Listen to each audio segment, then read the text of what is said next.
जिस भी देश में अशांति आ जाए, वहाँ अशांति के मूल में वही समुदाय है जिसकी जनसंख्या बेतहाशा बढ़ रही है, अनलिमिटेड बढ़ रही है, बिना रोक टोक के बढ़ रही है। एक श्रेणी, उस पर कोई अंतर नहीं आ रहा है। ये बड़ा बयान नहीं है, घटिया बयान है, भाव भाषा का और उनकी मानसिकता का बयान है। हम निंदा करते हैं। वर्ग की बात हो, हम सभी को इस चीज के लिए अवेयरनेस होनी चाहिए। जनसंख्या नियंत्रण पर अभी तो कोई डिस्कशन हुआ नहीं, चर्चा होकर के कोई बात अगर भारत सरकार, राज्य सरकार लाएगी तो निश्चित रूप से सकारात्मक रूप से उनका सहयोग। क्या जनसंख्या बढ़ाने के लिए कोई विशेष समुदाय जिम्मेदार है? आखिर मुख्यमंत्री शर्मा का इशारा किसकी ओर था? हाल ही में जयपुर में गुरुवार को जनसंख्या दिवस पर आयोजित राज्य स्तरीय कार्यक्रम में बोलते हुए सीएम शर्मा ने बड़ा बयान दिया। उन्होंने कहा, जनसंख्या नियंत्रण को लेकर के कार्यक्रम चलाए जाते रहे हैं, लेकिन एक श्रेणी ऐसी है जिसमें जनसंख्या नियंत्रण को लेकर के सुधार नहीं आ रहा। उनके साथ ही खुद डिप्टी सीएम प्रेमचंद बैरवा ने भी जनसंख्या नियंत्रण पर अपनी बात रखी। लेकिन हम देखते हैं कि एक श्रेणी, उस पर कोई अंतर नहीं आ रहा। लगातार जनसंख्या का प्रेशर बढ़ते हुए भी उसमें सुधार नहीं हो रहा है। हमें ऐसे लोगों को भी एक जनजागरण के माध्यम से उनको भी बताना चाहिए कि आने वाले समय में ये जनसंख्या का आधार अगर बढ़ेगा तो कई तरह की परेशानी भी होगी। देखिए, हमारे यशस्वी मुख्यमंत्री ने कहा, हम सबको इस बात के लिए अवेयरनेस होनी चाहिए कि जनसंख्या नियंत्रण करे। तो इसमें ऐसा नहीं हो कि कोई विशेष समुदाय या किसी वर्ग की बात हो, हम सभी को इस चीज के लिए अवेयरनेस होनी चाहिए कि हम सब मिलकर अगर कोई काम करेंगे तो निश्चित रूप से उसका फल अच्छा आएगा। इसलिए हम लोग सभी इस बात के लिए जनसंख्या नियंत्रण पे सभी ध्यान दें। वहीं विधानसभा के बाहर मीडिया से बात करते हुए मुख्य सचेतक योगेश्वर गर्ग ने भी एक समुदाय विशेष पर अपनी बात रखी। मैं उससे भी आगे की बात कर रहा हूँ। सीएम तो सिर्फ भारत की बात कर रहे हैं, मैं पूरी दुनिया की बात कर रहा हूँ।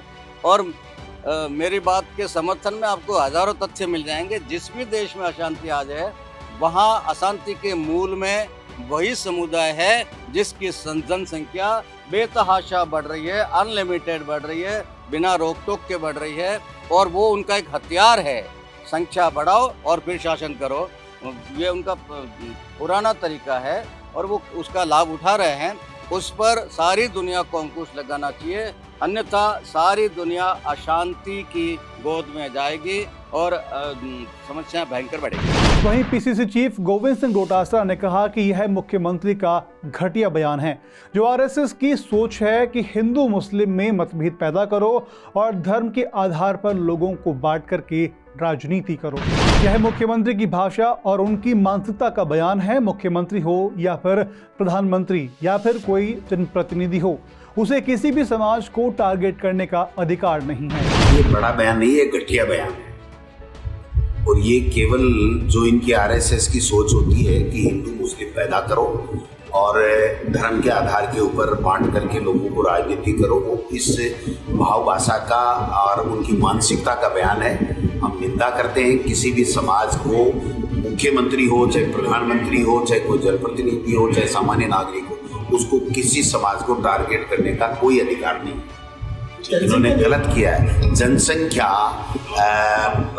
बढ़ाने से किसी भी एक वर्ग विशेष का कोई संबंध हो ही नहीं सकता।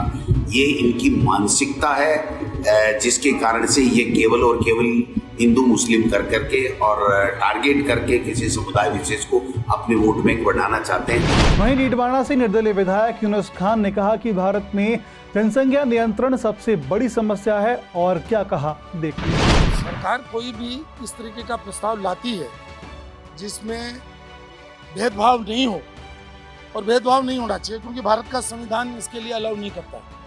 मुझे तो 10 साल से तो माननीय मोदी जी की सरकार है, पहले कांग्रेस की सरकार थी, और 1975 में जिस तरीके से नसबंदी हुई थी जनसंख्या को नियंत्रण में करने की, उसके खिलाफ तो सब बोलते हैं, लेकिन जनसंख्या नियंत्रण पर अभी तो कोई डिस्कशन हुआ नहीं।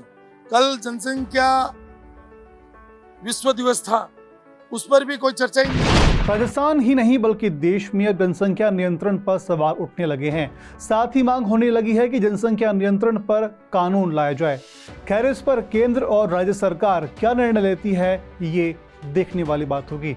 इस स्टोरी को आपके लिए लिखा है जयपुर से हमारे सहयोगी नवीन जायसवाल ने और मैं हूं आपका दोस्त रौनक और आप देख रहे हैं राजस्थान फर्स्ट।